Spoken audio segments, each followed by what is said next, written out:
It was the Ides of March, 44 BC, a warm spring morning in Rome. Julius Caesar, dictator, war hero, reformer, was on his way to a Senate meeting, unaware that dozens of men, including some of his so-called friends, were waiting to plunge their knives into him. And when the first blade struck, it wasn't a foreign assassin or a rebel general, it was a fellow Roman, a senator, a patriot. By the time it was over, Caesar had been stabbed 23 times, right there at the foot of a statue of Pompey the Great, the man he once defeated in civil war. Blood pooled on the marble floor. Rome, once again, stood on the edge of chaos. But this wasn't just the murder of a man, it was the murder of an idea. Julius Caesar had become too powerful, too popular, and too ambitious for the fragile republic to survive. His death would shake the empire to its foundations and trigger a chain of events that ended a 500-year-old democracy and birthed an empire. This is the story of how Rome's greatest general was brought down by his closest allies, and how their betrayal changed the course of history forever. Welcome to the Roman Empire.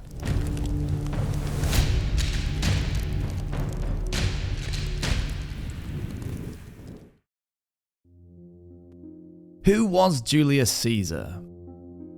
Long before he wore a laurel crown or crossed the Rubicon, Gaius Julius Caesar was just another ambitious aristocrat in the Roman Republic. Brilliant, broke, and determined to rise. Born in 100 BC into an old but not especially powerful patrician family, Caesar quickly made a name for himself. He was charismatic, dangerously persuasive, and had a knack for navigating Rome's cutthroat political system. Early on, he allied himself with two of the most powerful men in Rome: Crassus, the richest man in the Republic, and Pompey the Great, its most celebrated general. Together, they formed the First Triumvirate, an unofficial alliance that essentially gave them control of the Roman state.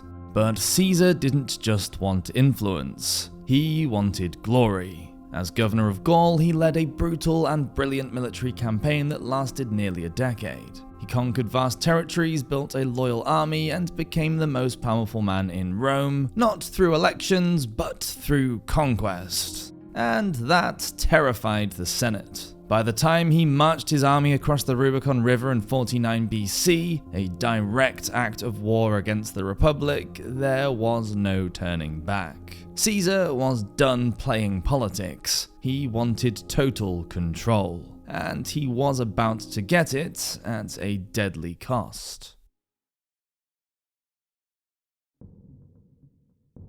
The road to the Ides of March. By 44 BC, Julius Caesar had it all: military glory, unmatched popularity, and absolute power. But in a republic that was built to prevent any one man from ruling alone, that kind of dominance came with a target on your back.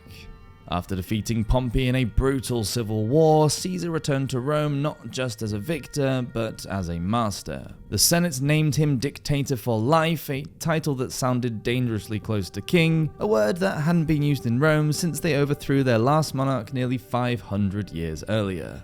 To his supporters, Caesar was a reformer. He forgave former enemies, redistributed land, cancelled debt, and opened up political offices to non-elites. But to the traditionalist elite, the old guard in the Senate, he was dismantling the Republic piece by piece. Then came the warning signs. Statues of Caesar appeared with crowns. He sat on a golden throne in the Senate. At public games, Mark Antony even tried to place a crown on his head. Caesar refused it twice, but the symbolism was clear.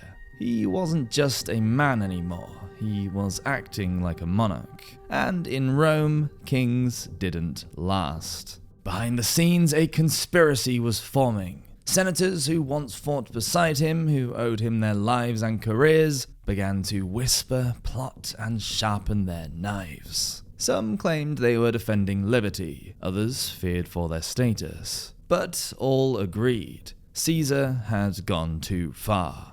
The Republic, they said, had to be saved, even if it meant killing the man who had done more for Rome than any of them ever could. The murder of Julius Caesar. The sun rose over Rome on March the 15th, 44 BC. It was a day already soaked in religious meaning and superstition. For Julius Caesar, it would be his last. In the days leading up to it, there had been omens, plenty of them. A soothsayer had publicly warned him, "Beware the Ides of March!" His wife, Calpurnia, was so disturbed by a nightmare that she begged him not to go to the Senate that day. Even nature seemed uneasy. Earthquakes, strange animal behavior, and inexplicable phenomena had been reported across the city. But Caesar ignored it all, whether out of pride, practicality, or a refusal to appear weak. He dismissed the warnings. After all, he was Rome's most powerful man. Who would dare strike him? The Senate was meeting that morning at the Theatre of Pompey, a temporary location whilst the Curia was being rebuilt. Ironically, it was named after the man Caesar had defeated in civil war, Pompey the Great. A marble statue of Pompey stood inside the chamber, towering over the space like a ghost from Caesar's past. As he arrived, Caesar was surrounded not just by senators, but by conspirators, some of whom had been his friends, comrades, and even beneficiaries of his generosity. Among them were Brutus and Cassius, men he had trusted. The plan was simple: no guards, no armed resistance, just a sudden storm of blades. The moment came as Caesar took his seat. One conspirator, Tillius Cimber, approached with a petition. As Caesar waved him off, Cimber grabbed his toga and pulled it down, a prearranged signal. The first knife came from behind, slicing into Caesar's neck. He tried to rise, but the others closed in. It was chaos. Daggers flashed in every direction, 23 stab wounds in total, though only 1 or 2 were likely fatal. Caesar fought back at first, but quickly realized resistance was useless. And then came Brutus. According to the historian Suetonius, when Caesar saw Brutus, his friend, possibly even his illegitimate son, among the attackers, he stopped struggling. He pulled his toga over his head and reportedly said, "Et tu, Brute," or "You too, Brutus," a phrase that would echo through history. Moments later, Caesar collapsed at the base of Pompey's statue. Blood pooled at its feet, one fallen Roman beneath the legacy of another. The senators, drenched in blood, fled into the streets shouting, "Liberty!" They believed that they had saved the Republic, that the people would rejoice, that Caesar's death would restore balance. They were wrong. Rome had just witnessed not the rebirth of the Republic, but the spark of another civil war, and the beginning of the end for the system they claimed to protect. Rome without Caesar. Julius Caesar was dead. The conspirators, more than 60 senators, had expected Rome to cheer.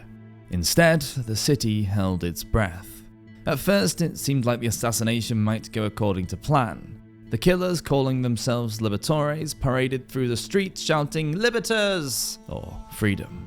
They claimed they had struck down a tyrant to restore the Roman Republic. No more dictators, no more kings, just the old system reborn.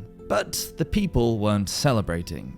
For all his ambition, Caesar was beloved by many ordinary Romans. He had given them land, food, and hope. He had dazzled them with military triumphs, gladiatorial games, and promises of reform. Now their hero had been butchered by the very elites he had often challenged. Crowds gathered, angry and confused. Mobs formed. Tensions rose. And then came the funeral. A few days after his death, Caesar's body was brought to the Roman Forum. Mark Antony, Caesar's right-hand man and co-consul, delivered a fiery eulogy that turned public sentiment completely. He didn't name the conspirators directly, but he didn't have to. He held up Caesar's blood-stained toga, pointed to the stab wounds, and read Caesar's will aloud. a will which left generous gifts to the Roman people, money, land, and more. Suddenly, Caesar wasn't a would-be tyrant, he was a martyr, a father to the Roman people, a leader murdered by jealous elites. Riots broke out. The conspirators fled, some escaped to the provinces, others tried to rally support from sympathetic senators. But the tide had already turned. In the political vacuum that followed, a new struggle emerged, one even bloodier than before. Mark Antony sought to control Caesar's legacy, but he was challenged by a young, unknown figure, Gaius Octavius, Caesar's adopted heir. Just 18 years old, Octavian arrived in Rome claiming not just Caesar's name, but his political inheritance. And so it didn't take long for the alliances to shift.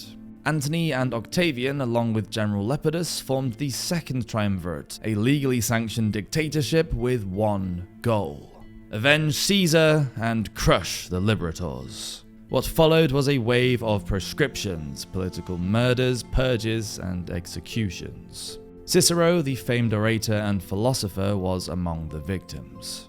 Brutus and Cassius, the lead conspirators, fled east and raised armies, but met their end at the Battle of Philippi in 42 BC. Both took their own lives rather than be captured. Caesar was dead, but his ghost still ruled Rome. The republic the conspirators had hoped to save was now finished. What followed wasn't a return to senatorial government, it was the rise of a new order. Octavian, now styled Augustus, would go on to become Rome's first emperor.